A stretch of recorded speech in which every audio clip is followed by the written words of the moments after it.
పశ్చిమ గోదావరి జిల్లాలో ప్రసిద్ధిగాంచిన గ్రామదేవత ఇలవేల్పు శ్రీ మావుళ్ళమ్మ అమ్మవారి 61వ వార్షిక మహోత్సవాలు నెల రోజుల పాటు నిర్వహించారు.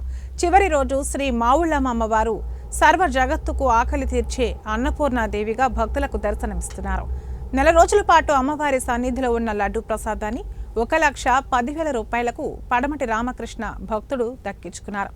ఈ అఖండ అన్న సమారాధన కార్యక్రమానికి వివిధ జిల్లాలు ప్రాంతాల నుండి సుమారు 1,00,000 మంది భక్తులు తరలివచ్చి అమ్మవారి తీర్థ ప్రసాదాలు స్వీకరిస్తున్నారు.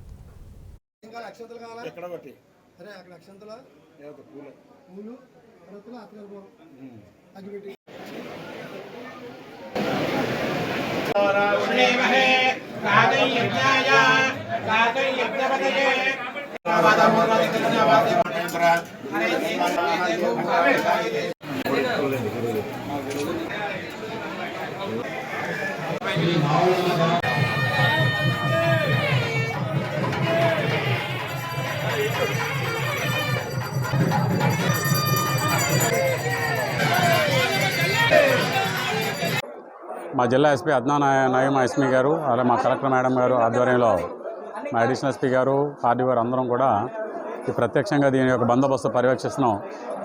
ఈ బందోబస్తు సంబంధించి మొత్తం క్యూ లైన్లని బ్యారికేడింగ్ చేయించాం. ఈ బ్యారికేడింగే కాకుండా మన స్టాపర్స్తో ఎక్కడైతే వల్నరబుల్ పాయింట్స్ ఉంటాయో అన్ని స్టాపర్స్ కూడా అన్నీ కూడా క్లోజ్ చేసాం. దాదాపు ఈ బందోబస్తులో ఆల్ ర్యాంక్ ఆఫ్ ఆఫీసర్ 150 మంది ఉన్నారు. నేను డిఎస్పీ గారు గాను, మా అడిషనల్ ఎస్పీ గారు, అలాగే సిఏలు, ఎస్ఐలు, కానిస్టేబుల్స్, హెడ్ కానిస్టేబుల్ అందరూ ఒక 150 మంది ఈ బందోబస్తులో ఉన్నాం. ఇదంతా సాయంత్రం వరకు ఉంటుంది. ఆ సాయంత్రం వరకు చేస్తాము. చేసిన తర్వాత దీంతోపాటు మాకు అడిషనల్గా ఈ సీసీ కెమెరాలు ఒక 30 సీసీ కెమెరాలు, సోలార్ కెమెరాసు, అలాగే ఒక డ్రోన్ కెమెరా కూడా దీనిలో ఉపయోగిస్తున్నాము. ప్రస్తుతానికి